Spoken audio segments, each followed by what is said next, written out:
Thank you for joining us for another episode of That Solo Life, the podcast about PR pros and marketers who work for themselves. I am Michelle Kane, and my company is Voice Matters, LLC. I am here with my fantastic co-host, Karen Swim. She is the head honcho of Solo PR Pro, the trade organization that unites all of us solos. Hey, Karen, it's another day. How are you? Hello, Michelle. It is another day. I am actually sick, not with coronavirus, which we're going to talk about today, but good. You don't want that for you. I am sick. Definitely not. It happens. Yeah. I know in our part of the world, the seasonal allergies are starting to sprinkle in. So while we're fist bumping and ankle touching our way through meetings, we've also declared this little, so far. But speaking of, since it is the big giant elephant in the room and on the planet, we thought we'd talk about a little bit about that today, about the coronavirus and how it's affecting events, which can also affect part of our solo practices, and also how we can be good counsel to our clients as we all weather this somewhat uncharted territory. So we're just going to spend a little bit of time on that. And also keep in mind, we do record this a few days ahead of its air date. So goodness knows things can change. So hopefully this discussion won't be too out of date by the time it hits the following Monday. So yeah, I don't know, Karen. I mean, I don't know, in your world, most of my clients are local. They might run one event a year, and none of them are happening right now. They are certainly sponsors of some events, so we're keeping an eye on that. We're certainly keeping an eye on local cases. And, I'm already, waiting to say, because one is public facing, a client of, okay, let's wait until, it hits a little closer to home, and then we can I've seen a lot of great language out there, just reassuring of, hey, these are the proactive steps we are taking, and it's still safe to come into our space and do business with us. So rest assured, we're, taking all precautions, et cetera, et cetera. That's pretty much the landscape I've been seeing. I'll say I'm in the Philadelphia suburbs. So at the moment, our county has 8 cases and the city has 1. So, it's just starting to, for lack of a better word, creep in. To our territory. I mean, so my personal work world is a little bit different because I'm in Michigan.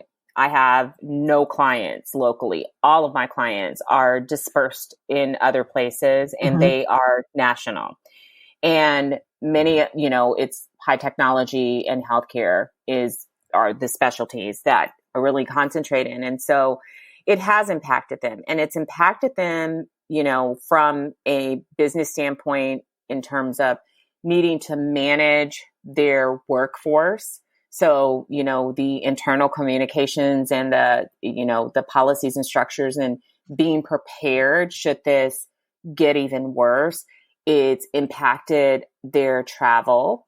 Many of them are heavily invested in trade shows and conferences, and they're watching them cancel by the day, which impacts their business because that is a huge lead generation driver for them. And so it's a key part of their sales process. So when you are not able to get in front of your prospective customers, then you have to pivot to replace those opportunities.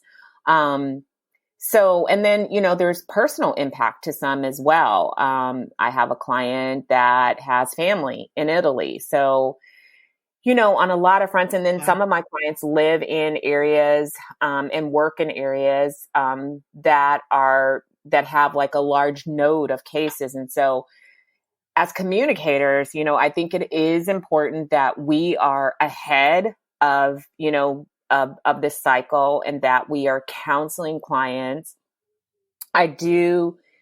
It's hard, for me to being, my whole week has been about coronavirus, and it can start to get overwhelming as you're tracking all of these things because you have to. And so I think it's important, number one, for communicators to exercise self-care, and for us to do the things that we need to do to make sure that we're keeping ourselves calm, and, realizing that not to minimize this at all, but this too shall pass. It Right. is, we should take it seriously. We should be prepared. But if we think of it just like any other crisis situation, this is what we do. We know how to do this. We know how to be proactive. We know how to have plans ready to go. We know how to have crisis responses ready to go. And so we prepare our clients for the worst as we are optimistic about the best thing happening. And I'm optimistic that in a few weeks, we will be on the other side of this and life will resume as normal. I agree. I agree. And that's so important to keep in mind that, even though it's no one wants to go through something like this. I know, personally I'm thinking, oh, I just got my taxes together. Now I have to deal with this. Yeah. Again, not to minimize it, but just a day or two of breather would be pleasant. But yeah, I mean, do what we do well, be proactive, always be thinking, always be, I'm always mentally troubleshooting, and and also, make sure that you've got your eye on business development. I know we talked about this before we started, but if companies start to get scared and roll back work, which affects you, it's just another nudge to say, hey, you really need to always have one eye on growing your business. And that could be having coffee a couple of times a month with people or setting up Zoom chats in this climate. Absolutely. To hardcore, marketing your own business kind of thing. So it's a good reminder. It's a healthy reminder for that, for sure. I think it also presents to us a good challenge, a healthy challenge, because right, as you say, in the absence of a trade show and that interaction, how do you break through? How do you get lead generation? Well, thanks to technology, we have so many ways. I mean, imagine if we were in the era, even before fax blasts. Oh my goodness, what would we do? It would be so much more dire, I think, than of ways to say, hey, missed seeing you at booth 47 because our event was canceled. We'd love to schedule a Zoom chat, either one-on-one or, hey, join us in our virtual showroom and we'll be happy to display our project. You'll still get all the perks and whatnot. I think we have plenty at our disposal that there really shouldn't be room for fear of that. Of course, it's jarring. I've had two minds of, oh my gosh, South by Southwest is canceled. Yeah. Ireland canceled St. Patrick's Day parades. This is insane. And then at the other hand, it's like, well, those are calm, sane, smart things to do right now. And it's okay.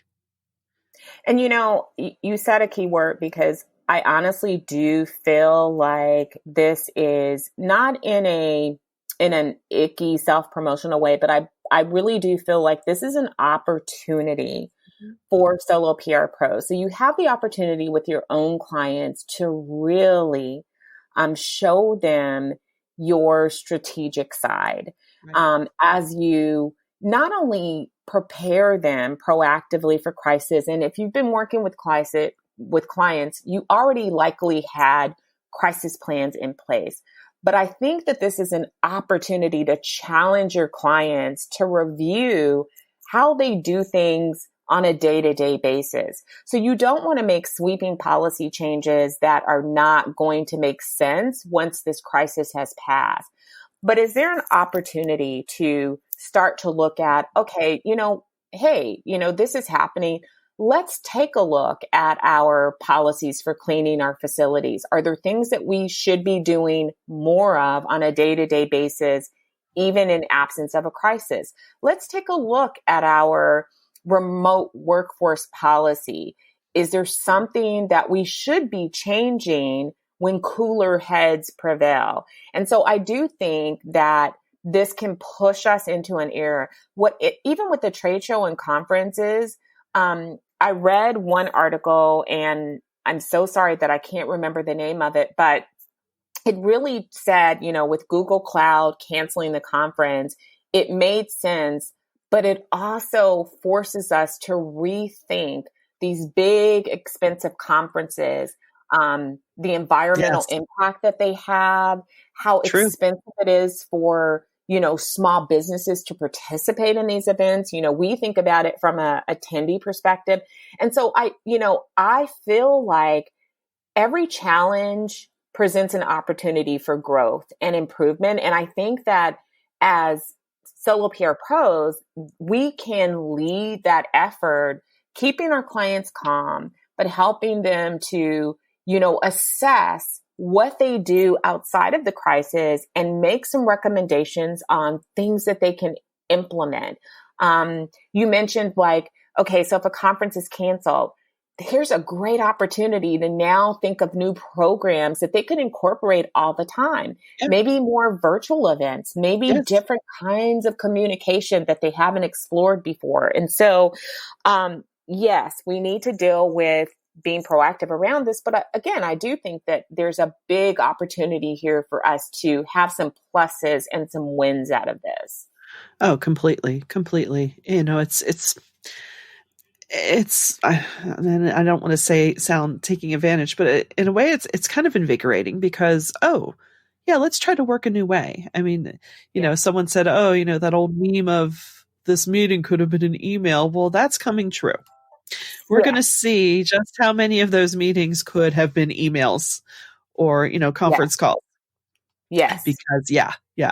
I think we just get so in this habit of doing business a certain way, and it's not too detrimental. It's productive, so we'll do it. I mean, I was having a conversation with a colleague of mine yesterday, and they said, there's so much unnecessary business travel right now, so that element of it might not be too bad. I said, yeah, that's true. That's true. Some of it, does it have to be face to face? Not necessarily. And this is not to discount building relationships, because in-person interaction, yes, especially if it's a client to provider situation, service provider. Yeah, it does help to be in the room sometimes. But, when we're dealing with something like this, that's such a large scope and we don't really know, there's far too many unknowns with this. Yes. It's okay. It's okay to not get on the plane once. I mean, I completely agree. And I don't feel like, I feel like it's making lemonade out of lemons, right? This is a bad situation, and, a different way to look at it and to help your clients refocus their efforts is not to be, in the drama of it all, to be clear-headed about what's happening, have plans, but hey, let's use this as an opportunity to move the needle forward. Is this something that we can do? Can we make some changes that will really have a positive impact on the company, on the bottom line? I mean, every company in the world would love a positive bottom line impact, especially now when the supply chain is, potentially impacted for many. Right. And when there are disruptions for them, and when businesses are, seeing customers maybe a little wary of buying things, not alone just attending things or showing up. And so, Right.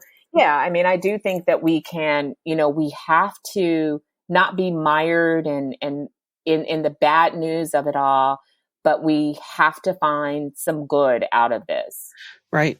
Which does circle back to your saying, self-care for ourselves is so important, because you want to remain sharp, when that moment comes, that moment of impact comes and you're needed. You want to make sure that you're rested, that you're, well read about the situation, and, make sure you take a little time for yourself every day.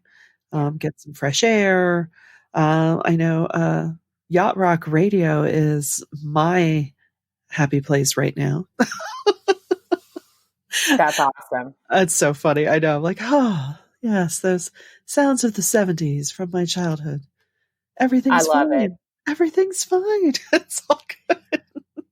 I think we also have to say, I mean, so PR pros know this, professional communicators, and we cringe, but I can guarantee that at least everybody has a client that's like, is there a PR opportunity here? No, no, there's Oh not. no, no, no, No, no, no, no, no, no, and no, no again.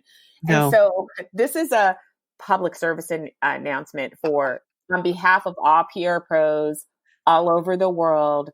A pandemic is not a PR opportunity. If you No. are a physician, a microbiologist, or someone who truly is an expert that has something valuable to add to this conversation and can help people, then sure, you can authentically be a part of the conversation. But trying to sell branded mask and sanitizer Oh no. is just creepy and slimy. And if you are a business that has absolutely nothing to do with this, you're a car business and you're trying to become a part of the coronavirus No. conversation, it's No. icky, it's wrong. No. Please don't ask us to do that. No. Thankfully mine has not. Just, I love just my don't. clients. Yeah, no, they're not going to do that. Just don't. Please No. don't. No. Um, Yeah, I mean, in fact, we discussed, I said, hey, when it comes to that point, just again, reasserting we maintain good protective measures, we wipe things down. You don't have to be afraid to come in and, pick up a pen, or God forbid, you don't have to be afraid to take a test drive. We clean everything in between uses. So it's all good. All good. yeah. So yeah, Love it. just this proactive comfort, like, oh, okay. I know you're aware. I know you're not being crazy, but you're being safe because, there's no harm in taking the sensible measures that we've been told to take. And, Yeah. I would say solo PR pros, this is not, because I know that because we caution our clients that it can feel maybe a little counterintuitive, but we're the experts. People really do need our help. So don't be afraid to, blog about, share in your newsletters, advice for navigating this crisis, because That's a great people idea. do need this. People need it. We have a member that's putting together he's putting together a guide on, and that doesn't feel icky to me, because people are they need to know what to do. We need to not be afraid to utilize our expertise to help companies navigate through this crisis. And so I wouldn't shy away from that. If there's a need in your local area to do a workshop, don't fear that and don't feel like you're taking advantage. You're not. This is a serious situation. People are looking for answers and help. Maybe you're the person that's putting together, a resource that people can refer to. Even if you're just sharing information from the CDC and pointing people to accurate information, you're being part of the solution and not the problem, because we are being bombarded with a lot of information around this. And it's, I don't think that we can remind people enough where to go for accurate information and updates. Sarah Evans started a Google document that's updated in real time on conferences that are canceled. I saw that as extremely helpful. And I was so happy that one of our peers thought to do that, because it's a resource that we can all share. And that you can go to and say, okay, what's being canceled? Because it's so fast moving and it's so fluid. I love having these resources to turn to. So solo PR pros, don't shy away from sharing what you know to help other people. Our help is definitely needed.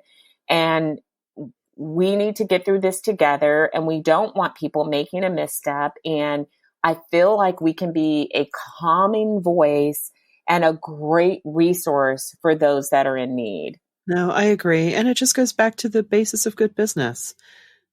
Be helpful. Don't be opportunistic. Yes. I love that, Michelle. That's so simple but eloquent. I think in any business and also personal interaction you have, be helpful, don't be opportunistic, and things will work out. And I think that's a fantastic idea. And it's an opportunity that is not opportunistic to put out a newsletter on, if you need, here are some tips on how to guide through this crisis. from a communication standpoint. I think your local business community will value hearing that from you, and who knows what's what that planted seed might do for you in the future. So in the meantime, everyone stay well. I've Yeah. been signing off of some emails instead of saying, best regards. I've signed off wash your hands, just with people I know. I don't really do that with people that I don't personally know. They would say, okay. But yeah, just be sensible, be safe. And we will see you soon for another episode of That's All a Life.